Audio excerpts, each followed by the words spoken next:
వివరిస్తుంటే ఈ తెలంగాణలో ఏం చేస్తుంది రాష్ట్ర ప్రభుత్వం? ఇవాళ శివాజీ జయంతి సందర్భంగా ఇదే చెప్తున్నాను యువతకి. గంజాయి కూడా తరలి కొట్టండి, ప్రభుత్వాన్ని చాదగాకుంటే నాయకుడు తరలి కొట్టండి. మీరు ప్రభుత్వాన్ని చాదగాకుంటే ఏదో పరిపాలిస్తూ మనకి చాదగాకుంటే అయినా కూడా ఏముంది, మేము 1000 రూపాయలు ఇస్తాం, మేము బీరు బాటిల్ ఇస్తాం, ఓట్లు వేస్తాం.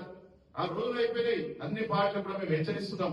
యువత వచ్చి రాజకీయాలకి మీరంతా తిరుగుబాటు చూసిరు, నేపాల్ చూసిరు, శ్రీలంక చూసిరు, బంగ్లాదేశ్ చూసిరు. ఇట్లాంటి అసమర్థ పరిపాలన మీరు చేస్తే 1000 రూపాయలకు అమ్ముడుపోతారు. వీళ్ళు ఎంత ఆ ఆలోచన మార్పుని మీరు ప్రజల ఆశయాలను ప్రజల ఆశయాలు నిరుద్యోగంగా పెరిగింది. వాళ్ళకు తగ్గట్టు పిలువని నిరుద్యోగుల్ని చర్చలు చేయండి, కింది కులాలను పిలువని చర్చలు చేయండి. ఇట్లాంటి గంజాయి మాఫియా పైన నిర్దాక్షిణ ఎన్నికౌంటర్ చేయండి. మేము మద్దతు ఇస్తాం. మేము పంచాలని గత ప్రభుత్వం ఏం చేసింది? డ్రగ్ మాఫియా పైన బీక్తం చేస్తామని చెప్పి వాళ్ళు కఠినమైన చర్య తీసుకుంటే ఫైల్ దానికి ఎఫ్ఐఆర్ చేసి పక్కన పడేసిన వాళ్ళు. ఈ ప్రభుత్వం అంతే, బీసీ మీద వెళ్ళిపోతే పక్కన పడేసింది. ఏదో ఇంత కాంపెన్సేషన్ ఇస్తున్నాం, మేము కళ్ళు మూసుకొని ఉండండి, లిక్కర్ షాప్ ఉన్నాయి, తాగి తిరగండి మీరు.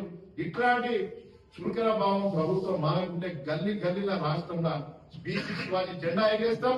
ఈ రాష్ట్ర ప్రభుత్వాన్ని చెప్తున్నాం, మా బీసీ బిడ్డ శివాజీ ఒక బీసీ మహిళ